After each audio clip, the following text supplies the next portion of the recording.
My son got into a motorcycle accident, and the first thing they told him was the first thing they told me when I crashed, which is slow the fuck down. So I'm calling this presentation, You Don't Need to Slow the Fuck Down, because we're going to talk about the reasons why here in a minute. So bear with me as we parse through the reasons I think you don't. What are folks trying to say when their only feedback is simply, you need to slow the fuck down? Well, one, it's a method of showing concern for your well being and safety because they don't really know what else to say. Two, it's a kind way of observing that you're not processing visual information quickly enough, and as a result, a negative riding event occurred. You crashed, scratched up your fairings, you damaged your boots, and you, I don't know, damaged some equipment. And three, it's a way of expressing that you need more time to execute your decision making. Let's chat about time. Things I've observed about time. Truths about time. Number one, incompetent people will still make poor quality decisions even when given more time. Some people we know, you can give them all day and they'll still find a way to fuck it up, right? And we know, everybody knows a person where it doesn't matter how much time you got, not going to go well. Competent people will still make high quality decisions even in the absence of time. So if you have people who are highly skilled at something, whether it's motorcycling, anything, fighter pilot, they can make good decisions even when they don't have a lot of time. A lack of time can force simpler and more effective decision making. For example, if someone confines you to, you got 2 seconds, do something. Sometimes you can make better decisions. An excess of time can compound bad decision making. You might find time for an entire sequence of terrible decisions, one that compounds the next. And sometimes you can remediate things, but we find out at speed or even at slow on motorcycles, once you've made a sequence of bad beginning decisions, they're usually irreversible. Observations about crashes. Well, I've been riding at speed since 2016 and got 100,000 miles or so commuting before then. And in the Pacific Northwest, we can only ride about 20 weeks a season. About 100 miles a week is our typical ride for a total of 14,000 miles in 7 years. And the fastest guys on the ride I ride typically have never crashed. In fact, they've never put a foot wrong. They don't cross the double. They don't make errors on the road. Not only did they not crash, they don't make mistakes. Crashing happens primarily among the slowest of the slow, people who are back in the pack with presumably the most time to react to a hazard. Crashing does not happen among the faster riders in the group, even if they're not the fastest. The folks with the least time to react seem to do better.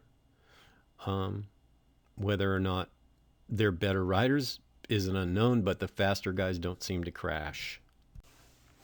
Things about crashes that may seem counterintuitive to the internet, armchair experts, desk jockeys, video editors, whoever is out there.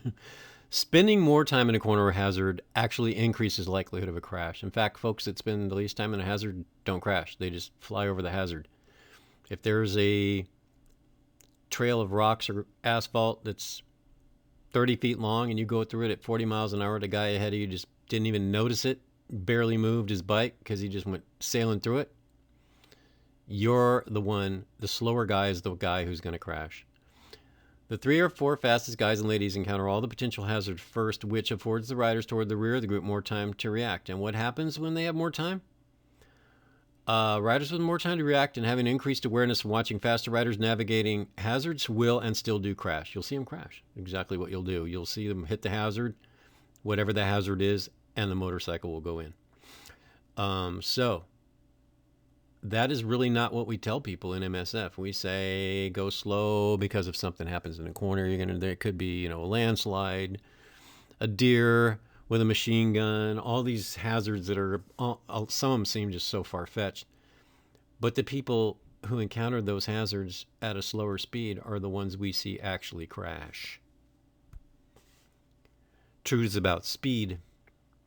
You can't just go slow or ride with a slower group of riders and develop skills, whatever skills are, and then magically emerge as a fast rider.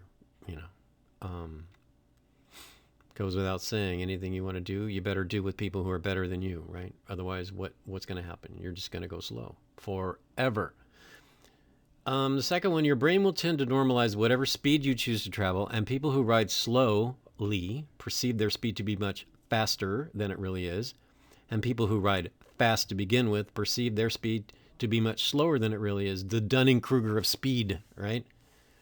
The guys who think they're going really fast are actually not, and the guys who are going fast don't really perceive their speed to be that fast. They just think they're riding.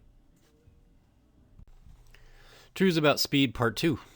Going slower reduces motorcycles' gyro stability.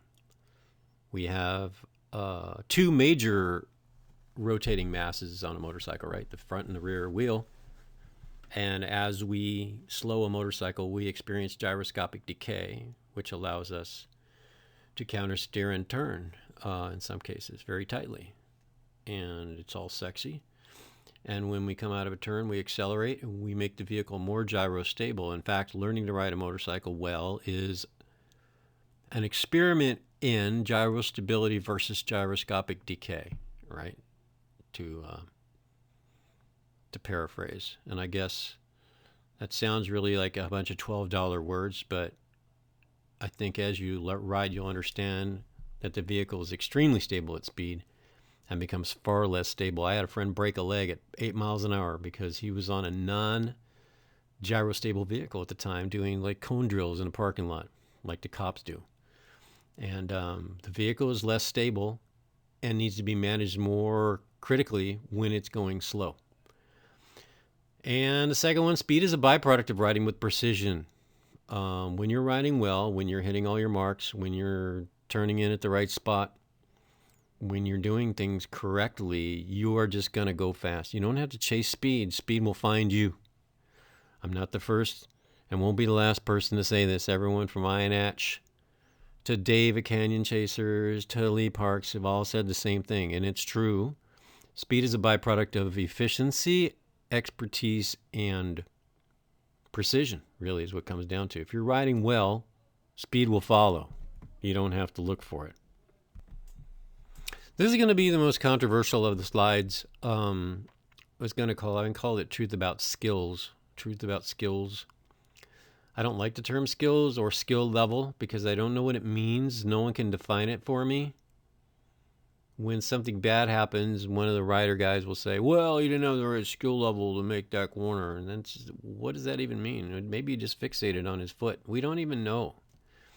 So I wish we could bury the term skills and skill level somewhere in a shallow grave and put a stake in its heart so it doesn't come back, but I don't know that we're going to be able to do that.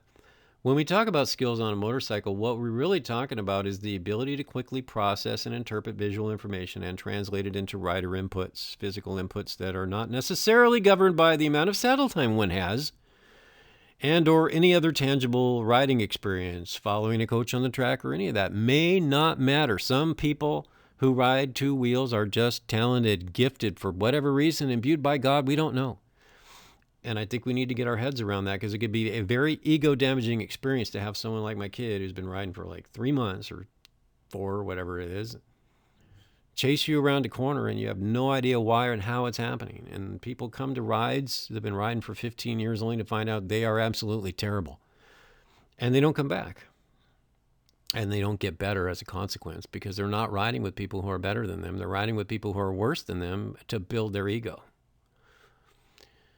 Lastly, ride your own ride is a lie. What do I mean by ride your own ride? Ride your own ride is something we tell you when lawyers don't know what to tell you.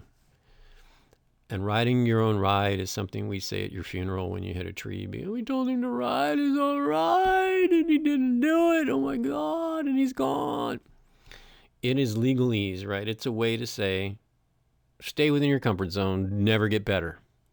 Right? Just do what you do and keep doing it, baby.